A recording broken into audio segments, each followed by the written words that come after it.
Per ogni genere di uscita, estiva, invernale, un solo giorno, più giorni, posso dire che ad oggi per me le migliori magliette da indossare quando faccio trekking sono quelle Lana Merinos. E ora vi spiego perché. Prima di tutto ci tengo a precisare che i prodotti che vi farò vedere li ho acquistati e questo video non è sponsorizzato da nessun brand. Dopodiché vi dico che sono arrivato a questa scelta squisitamente soggettiva dopo aver provato i due tessuti principali per fare queste attività, e quindi la Lana Merinos e il sintetico. Come vi dicevo, le ho provate in varie modalità, ma sono arrivato a una serie di conclusioni che vi raggrupperò in una classicissima tabella di pro e contro. Procediamo. Il primo pro è che sicuramente i tempi di asciugatura sono rapidissimi, specialmente se parliamo di un buon sintetico. Un altro punto a favore è sicuramente la resistenza all'abrasione. Parlo soprattutto dei punti di contatto che ha con lo zaino, quindi spallacci e zona della cintura lombare, che sono quelli più soggetti a sollecitazione per questo tipo di indumenti.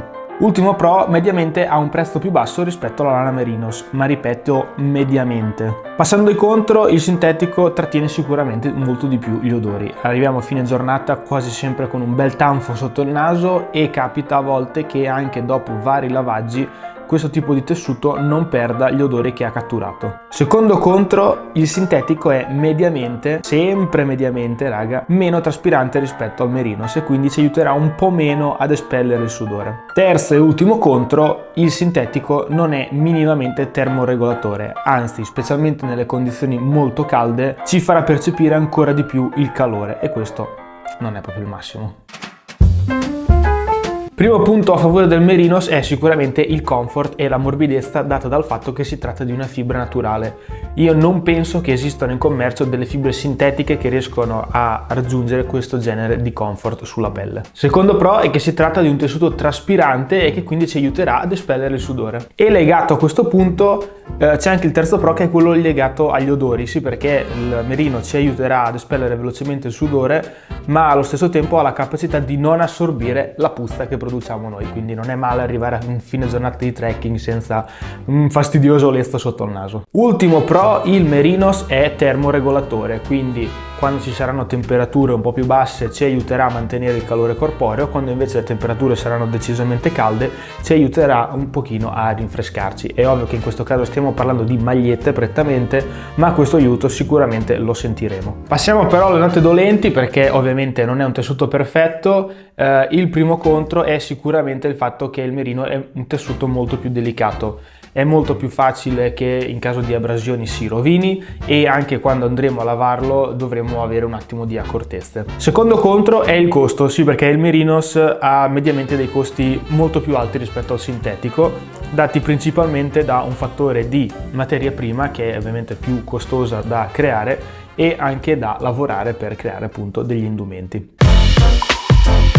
Quindi, al netto di tutto quello che vi ho appena raccontato, perché ho scelto il Merinos per i miei trekking? Beh, perché al netto di un costo più alto e di un maggior rischio di usura, il comfort che può dare il Merino secondo me è impagabile, soprattutto per un contesto di trekking di più giorni. Il fatto di avere la possibilità di indossare la stessa maglietta per 2 o 3 giorni, sì, ecco, non è che fa schifo lavarmi e che spesso e volentieri nei trekking lunghi non c'è la possibilità di farsi la doccia o di lavare i vestiti. Il comfort sulla pelle, la termoregolazione, ecco, per tutti questi motivi lo preferisco decisamente al sintetico. Quindi ecco, secondo me se siete da trekking di più giorni questo tessuto è quello che fa per voi. Se invece fate principalmente uscite in giornata potete tranquillamente usare delle magliette in sintetico.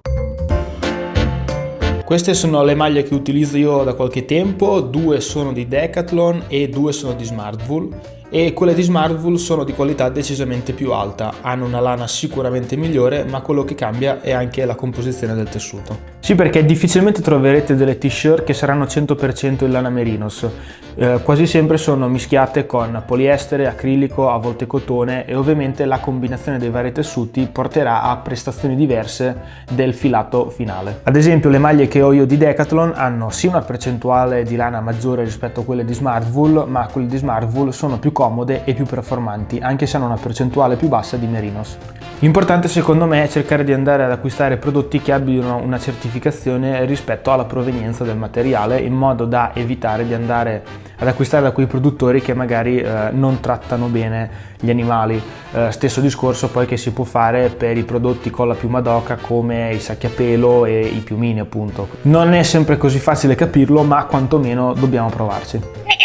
Quindi vi consiglio sicuramente Smartwool se volete un prodotto super valido, ma fate ricerche online perché comunque ci sono tantissimi brand che producono magliette lana merinos veramente ottime. Se invece avete poco budget a disposizione, la cara vecchia Decathlon è sempre lì per noi. In conclusione vi ripeto che tutte queste valutazioni sono frutto della mia esperienza, non è una legge, e magari anch'io domani, se dovessi trovare un buon sintetico, potrei tornare a utilizzare questo tipo di tessuto. Quello che vi ho appena detto è dato semplicemente dall'esperienza avuta con i materiali che ho provato finora. Con la speranza di esservi stato utile vi saluto e noi ci vediamo al prossimo video. Ciao a tutti!